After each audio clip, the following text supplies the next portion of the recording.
അലി ഇബ്നു അബീ ത്വാലിബ് റളിയല്ലാഹു തആല അൻഹുവിനെ അദബ് പഠിപ്പിച്ചു കൊടുത്തത് പ്രവാചകനാ. അതുകൊണ്ട് തന്നെ മുത്തുനബിയുടെ കൂടെ വളർന്നു. പ്രവാചകന് വല്ലാത്ത ഇഷ്ടമായിരുന്നു. പ്രവാചകൻ സല്ലല്ലാഹു അലൈഹി വസല്ലമ തങ്ങൾ പല യുദ്ധങ്ങൾക്കും പല കാര്യങ്ങൾക്കും നേതാവായിട്ട് വലിയ വലിയ സഹാബത്ത് അബൂബക്കർ സിദ്ദീഖ് തങ്ങളുണ്ട്, ഉമർ ഇബ്നുൽ ഖത്താബ് തങ്ങളുണ്ട്, ഹംസ റളിയല്ലാഹു തആല അൻഹുണ്ട്. ഒരുപാട് സ്വഹാബാക്കൾ നിൽക്കുമ്പോഴും പല കാര്യങ്ങൾക്കും പല യുദ്ധങ്ങളുടെയും നേതാവായി അല്ലാഹുവിന്റെ പ്രവാചകൻ സല്ലല്ലാഹു അലൈഹി വസല്ലമ തങ്ങൾ അവിടുന്ന് കൊടിയെടുത്തു കൊടുത്തത് മഹാനായ സയ്യിദുനാ അലി ഇബ്നു അബീ ത്വാലിബ് റളിയല്ലാഹു തആല അൻഹു. വല്ലാത്ത ധൈര്യമായിരുന്നു, വല്ലാത്ത ശക്തിയായിരുന്നു. പടച്ചവനെ, ഇസ്ലാമിന്റെ ചരിത്രം എടുത്തു നോക്കൂ. ചില പേര് കേൾക്കുമ്പോ ശത്രുക്കൾക്ക് വല്ലാത്ത ഭയമായിരുന്നു.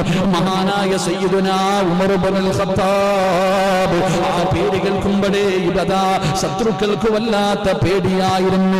മഹാനായ സയ്യിദു ശുഹദാ ഹംസ റളിയല്ലാഹു തആല